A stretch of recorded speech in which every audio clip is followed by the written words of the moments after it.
Hello दोस्तों, मेरा नाम है सीनू और आपके अपने यूट्यूब चैनल एस बी सीनू पर आपका स्वागत है।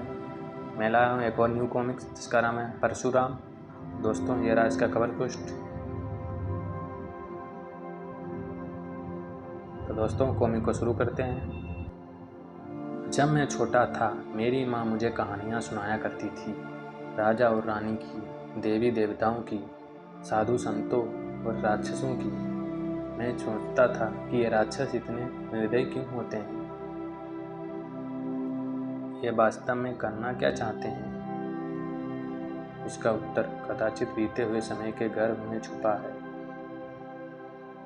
हम सभी स्वच्छ विचारों के साथ संसार में जन्म लेते हैं। हमें यह भी ज्ञात होता है कि क्या उचित है और क्या अनुचित है। सभी तरह के संबंधों और भावनाओं को ही हम भली भांति समझते हैं और उनका सम्मान भी करते हैं। हे वृक्ष, मैं भृंगु वंश का राम अपने जीवन के लिए आपसे प्रार्थना करता हूँ। आपकी शीतल छाया और फल हमें शीतलता और स्वास्थ्य प्रदान करते हैं, किंतु इस समय मुझे उष्णता की अत्यधिक आवश्यकता है, अतः मुझे क्षमा कीजिए।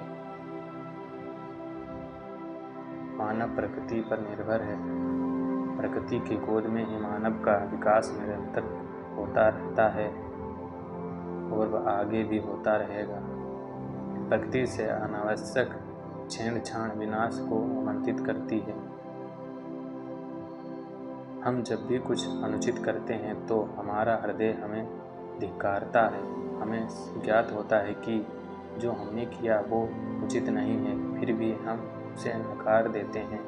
कभी कभी हम इतने असंवेदनशील हो जाते हैं कि दूसरों की पीड़ा का अनुभव हम नहीं कर पाते, या यूं कहें कि कहने के इच्छुक नहीं होते।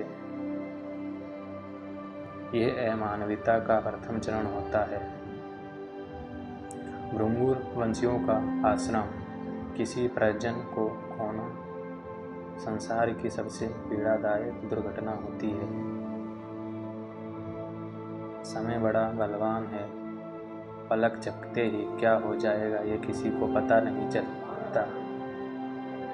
हाय, कोई हमारी सहायता करो। पिताश्री, आप कहाँ हैं? क्या हुआ?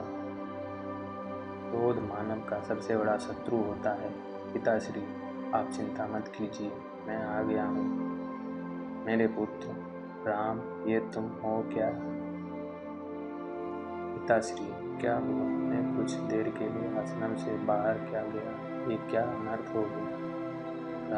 राजा के सिपाही पुनः यहाँ आए थे। उन्होंने हमें बहुत प्रेरित किया। उन्होंने आश्रम को जला दिया और सब कुछ नष्ट कर दिया।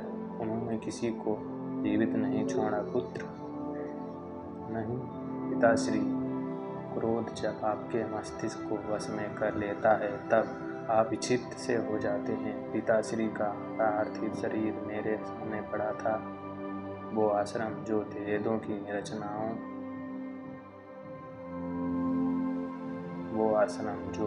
रचनाओं से गूंजा करता था, आज वहाँ शमशान की बात ही सन्नाटा पसरा था। प्रतिशोध की भावना क्रोध की अग्नि को भड़काने में घी की आहुति का कार्य करती है। हे स्वर्ग में विराजमान देवताओं, मैं आपसे प्रार्थना करता हूँ कि मेरे पिता की आत्मा को शांति प्रदान करें। हे अग्नि देवता, मैं अपने पिता के पार्थिव शरीर को आपके सुपुर्द करता हूँ। आप उनकी आत्मा का मृत्युलोक से स्वर्गलोक की यात्रा में उनका मार्गदर्शन कीजिए। मैं राम, जमदग्नि का पुत्र, भृंगु वंश का अंतिम वंशज, आज अपने पिता की भस्म को हाथ में लेकर प्रतिज्ञा करता हूँ, सशस्त्र अर्जुन और उसके वंशजों का संसार से समूल नाश कर दूंगा। हे यमराज, नरक के द्वार खुले छोड़ दो। मैं शीघ्र ही उनकी आत्माओं को उनके शरीर से मुक्त करने वाला हूँ। राजा सशस्त्र अर्जुन का राजमहल क्रोध प्रतिशोध का नेतृत्व कर रहा था। मृत्यु उसके द्वार पर खड़ी थी। अरे देखो, कोई इसी ओर दौड़ता हुआ आ रहा है। कुछ ठीक से दिख नहीं रहा। और राजा रस रंग में डूबा हुआ था। उसके हाथ में परशु है, परशु कुल्हाड़ी। मुझे लगता है कि ये उन्हीं साधुओं में से कोई एक है जो जीवित बच गया होगा। आने दो, मेरे बार से ये बच नहीं पाएगा। इसे भी उनकी तरह पीड़ा दे देकर मारे। प्रतिशोध में व्यक्ति अंधा हो जाता है, उसे कुछ नहीं दिखाई देता। वह एक भयानक आंधी के सदृश होता है। उसके मार्ग में जो भी आता है उसे वो तिनके की भांति उड़ा ले जाता है। वह आगे बढ़ता जाता है निरंतर, बिना थके, बिना विश्राम किए, समय चक्र की भांति। धनुधारियों, लक्ष्य साधो, सैनिकों, मोर्चा संभालो। कौन है ये दुष्ट साधु, यहाँ तक कैसे आ गया? ये उन्हीं साधुओं में से एक प्रतीत होता है। ये उस समय वहाँ नहीं था। इसके शरीर को बाणों से भीद डालो।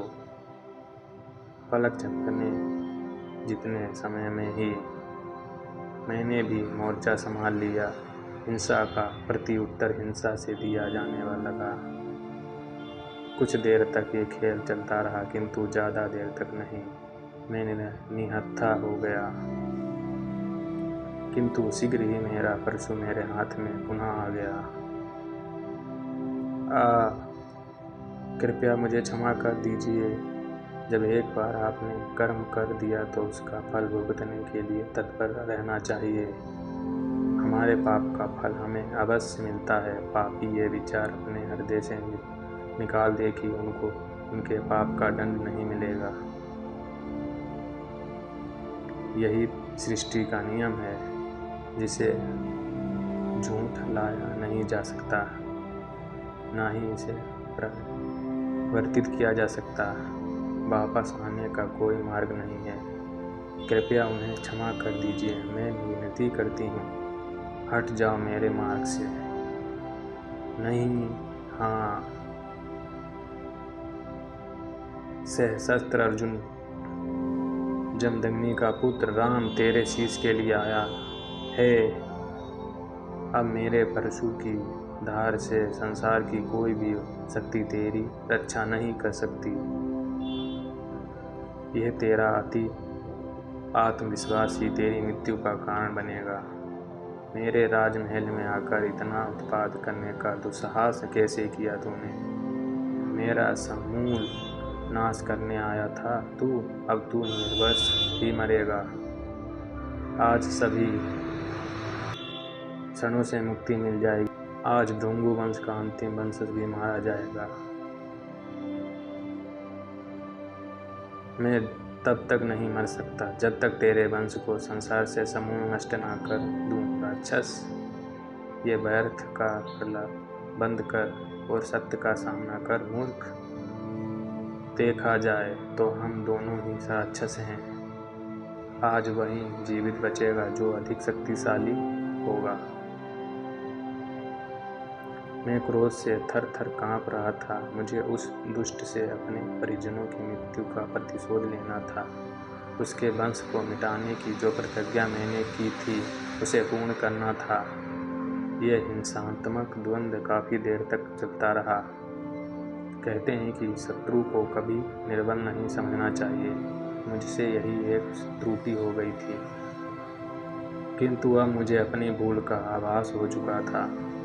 अब मैं कोई चूक नहीं करने वाला था, क्योंकि युद्ध में चूक का अर्थ है मृत्यु। अंततः सशक्त अर्जुन मारा गया। क्रोध वंश में मानवता के विरुद्ध आचरण कर रहा था। मेरे भीतर एक राक्षस का जन्म हो चुका था, और राक्षस किसी की नहीं सुनते, किसी की रोके नहीं रुकते। वो वही करते हैं जो वो करना चाहते हैं।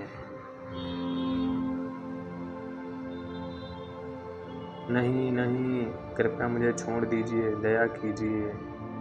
तुम इस वंश के अंतिम जीवित वंशज हो। तुम्हारे वध के साथ ही मेरी प्रतिज्ञा पूरी हो जाएगी। एक राक्षस नहीं देखता कि वह किसे मार रहा है। मेरी माँ ने मुझे राक्षसों के विषय में बहुत कुछ बताया था। मैं सदैव सोचा करता था कि ये राक्षस कहाँ से आए थे।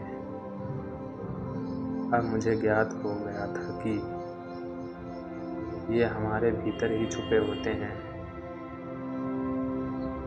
राक्षस हमारे साथ रहते हैं, किंतु हम उनको देख नहीं पाते।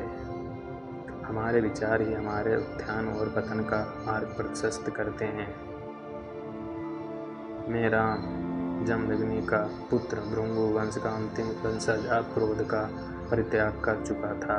मेरा रसातल में जाना आरंभ होता उससे पूर्व ही मैंने अपने विचारों का अवलोकन किया।